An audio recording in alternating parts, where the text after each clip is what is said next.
Hello neighbors, it's Brad here at eTrailer, and today we're taking a look at installing the eTrailer trailer hitch receiver on a 2020 Ford Escape. Now this is what our hitch is going to look like when it's installed on the vehicle, and one of the first things you notice or may not notice is going to be the cross tubes here, because that is hidden behind the bumper, so it gives you a nice clean OEM look. And also you just have the receiver end here, so that way you can still hook up easily but you still maintain a nice clean look. The steel construction has a nice matte black powder coat finish, so it gives it a good clean look, but it's also going to be rust preventative and just kind of hold up to the elements over time. You're also going to see it's a 2" by 2" receiver tube opening, so that's going to be awesome for a bunch of different accessories, whether it be your cargo carriers, bike racks, whatever it may be. 2" by 2" is a really nice size to have. It's going to open up the window to what you can do with your hitch. Now you're also going to see there's a 5/8 hitch pin hole, and that way you can actually get your accessories in place. Now the hitch does not come with the pin and clip, but we have plenty of options available here at eTrailer, and generally when you pick up your accessories they'll come with them. Now if you want a locking one, we also have those, and that way when you put your accessories in you can lock that down and know that they're not going to disappear in the hands of someone else. Now if you plan on towing with this hitch, you have a plate style safety chain loop here, so it's going to make it really nice to be able to put your standard hooks or even a larger clevis style on here with no issue. Speaking of towing, if you're planning on towing a trailer with this, it's rated at 3,500 pounds for your gross trailer weight rating. And that's going to be the weight of the trailer plus the accessories loaded up on it. Now it also has a decent tongue weight rating at 525 pounds, and that's going to be the pressure that's put on the inside of the receiver tube opening, so some of your suspended accessories would fall under that category. So this really opens it up to where you should be able to get a pretty large bike rack, a bunch of bikes loaded up, or a cargo carrier loaded up.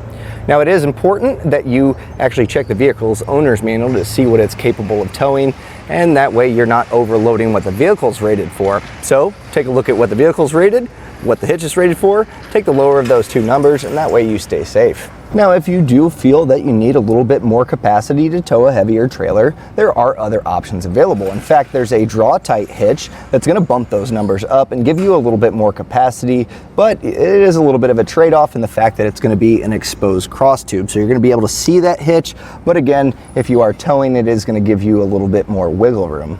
We'll get some quick important measurements here. So from the center of the hitch pin hole to the furthest point of the rear fascia, we're looking at about 3.5 inches, and that's going to be important for some of your bike racks and cargo carriers that fold up, just to make sure that you have clearance and it's not going to make contact with your fascia. Now another thing we'll check is going to be the ground clearance. So from the top of the receiver tube opening to the ground, we're looking at about 13.5 inches, which I really don't worry about the hitch ever making contact, but if you do have some of your suspended accessories loaded up, as you go up an incline, that's going to kind of go down a little bit lower and you have the potential to make contact. So just something to keep in mind when you have your accessories loaded. Now as far as getting the hitch installed, it's really not too bad of an installation to do, even at home. Now you are going to be enlarging some of the holes that are in the frame rail, and so you're going to need maybe a grinding bit, some cutting wheels, and if you're doing this in your garage or on your driveway, highly recommend having safety glasses, as you are going to be making some metal shavings. But beyond that, it's a pretty simple install, and we're actually going to show you how to do that right now. To begin our install, we're going to lower down the exhaust, and that's going to really make it a lot easier to get our hitch in place. Now instead of prying off these isolators, those can kind of get tricky. They actually have brackets that bolt up into this stud. It's going to be a 10mm, so this one's pretty easy to get to. The other one actually has some plastic on it, so we'll have to pry that off. But before we lower our exhaust, we're going to want to make sure that we support it. That way it's not hanging down, causing issues down the exhaust and causing any damage. So I'm going to run a cam buckle strap across here that's just going to support it. And if you're doing this in your garage or on your driveway, just a few blocks of wood or something to actually support the exhaust is going to make a big difference. So I've just ran my cam buckle strap across the suspension here just to kind of create a cradle here for our exhaust. And now I can begin by taking those nuts off and lowering this down.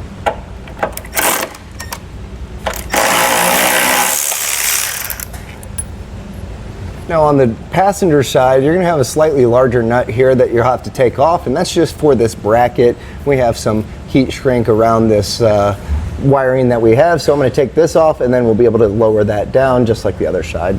So we'll pull this nut off. This is going to be an 11mm, so once we get that off, we'll be able to get that 10mm up there. And I suggest having a nice spot to store all your hardware, it's going to make reinstallation a lot easier.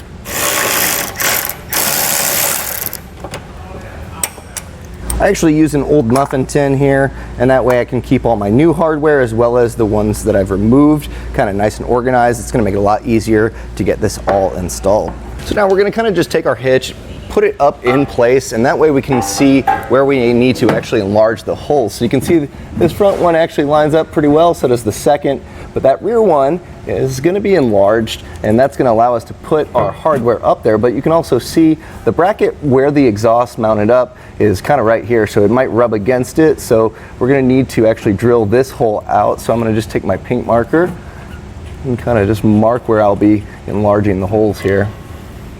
So you can kind of faintly see where my paint marker made some marks. So we're going to need to actually enlarge this, and in order to do that, you can use a hole saw to get this larger. You can use a die grinder bit. If you have a rotary tool like a Dremel, just enlarging this out, you're basically making sure that you can pass the head of the carriage bolt through as well as that spacer. So making it large enough is going to be key. Now, just to make it a little bit easier, I am going to trim this portion back, just kind of using a box cutter here, and that's just going to give us that clearance that we need. So we should be able to kind of just enlarge this out, and then we'll kind of test fit our hitch back up just to make sure that it's going to be working properly for us. Now I've chosen to use an oscillating tool with a metal blade here, and what I'm going to do is just kind of follow these lines, cut it back a little bit, and if you take a pair of pliers, you can pry that little tab that's cut, and then we'll just chop that off. Now going back with a file might be ideal to make sure that it's not too sharp or anything like that, and we also want it sitting as flush as possible. Now keeping that carriage bolt on hand to just kind of test fit and enlarge or elongate just enough to make sure that we get those passed through.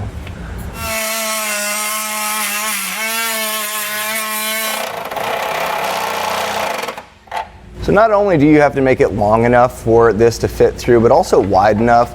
A lot of times this is kind of the angle what you'll be able to feed them in. So I actually used a step bit to kind of enlarge it to make it wide enough. So during this whole process, just take your time.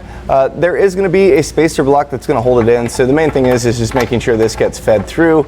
You really don't have to worry too much about getting too large, but main thing is just take your time. You're going to be underneath the vehicle doing this, so have your safety glasses and just take your time doing it, and it should work out pretty well.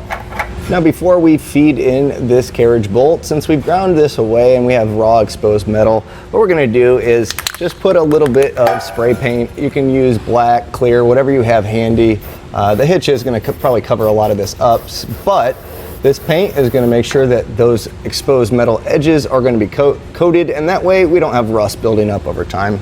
So our carriage bolts and our spacer block are actually going to be in our frame rail, and that's going to create the studs for the hitch to mount up. So to get those in place, we're going to take our fish wire here, and you'll see there's a coiled end. We're going to start at this furthest hole. This is going to be the furthest back, and just kind of feed this forward. Now be careful where you enlarge, maybe sharp here, but we're going to kind of just push this back and forth until we get a hold of that coil, and then we're going to pull that through our enlarged hole. Now sometimes throwing a bend in the fish wire is going to make it a little easier. So with that little bend, it's going to kind of feed that towards the hole a little bit easier. But just having your finger there, just kind of push this back and forth until you get a hold of it. So once you get that coiled end, make sure you don't pull it too far as to get this wire to pull through. So what I do is actually put a bend on the other side, just kind of keep that from pulling through. And then we're going to take our spacer block and just feed this up and into the frame rail. And then on this end, we'll take our carriage bolt and we're just going to turn this on here, getting those threads to bite into there. And now we go back to where we have our pull wire portion. Make sure you get the carriage bolt fed in. Like I said, you may have to kind of put it in at an angle to kind of get it to work, but once it's in the frame rail, it should be pretty easy to kind of just jostle this around, and you should be able to work it down through, and then it'll go through our spacer block. Now leave these fish wires on because this is going to help actually hold these in place when we put our hitch up. So I'm going to go ahead and repeat the exact same process on this hole, and we can do that on the other side of the vehicle. Then we'll come back and I'll show you how to do this one. Now with these two in place, to do the reverse fish wire technique, it's actually pretty easy. So what I'm going to do is just take my spacer block and I'm going to feed that on the coil, and then I'm just going to put our carriage bolt on this end.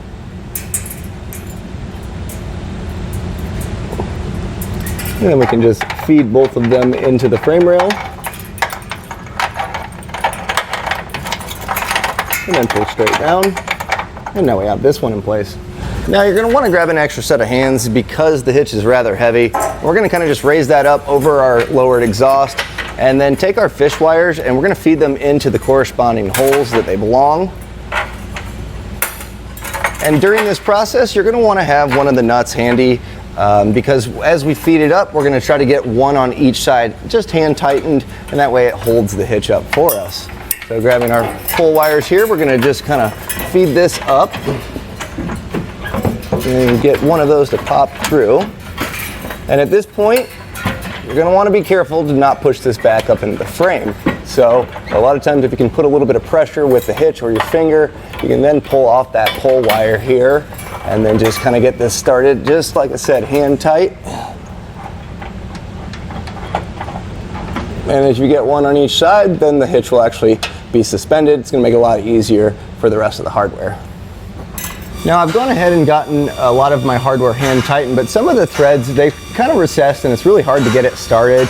So if you get to that point, before pulling off the pull wire, what you can do is actually take your 19mm socket and tighten up the ones that you've started, and that's going to kind of cinch that hitch up, allowing you to get this on there. Now something else I'm going to suggest before really tightening this down, I want to push the hitch forward as much as possible.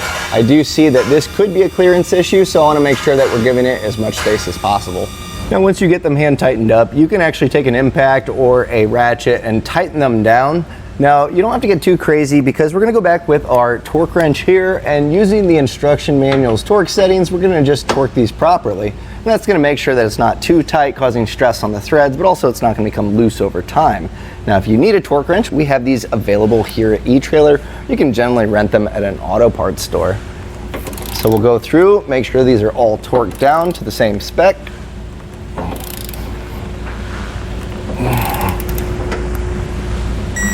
Now with everything torqued down properly, we can go ahead and get our exhaust back up. So I'm just going to kind of raise up here on the muffler, and then we can align that hole and put our studs back in before tightening them down.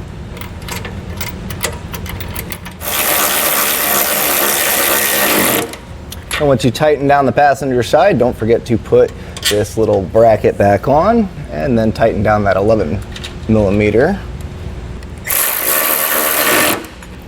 So now we can remove any of our supporting devices that we use to support the exhaust, and that's really going to do it for the installation of the hitch.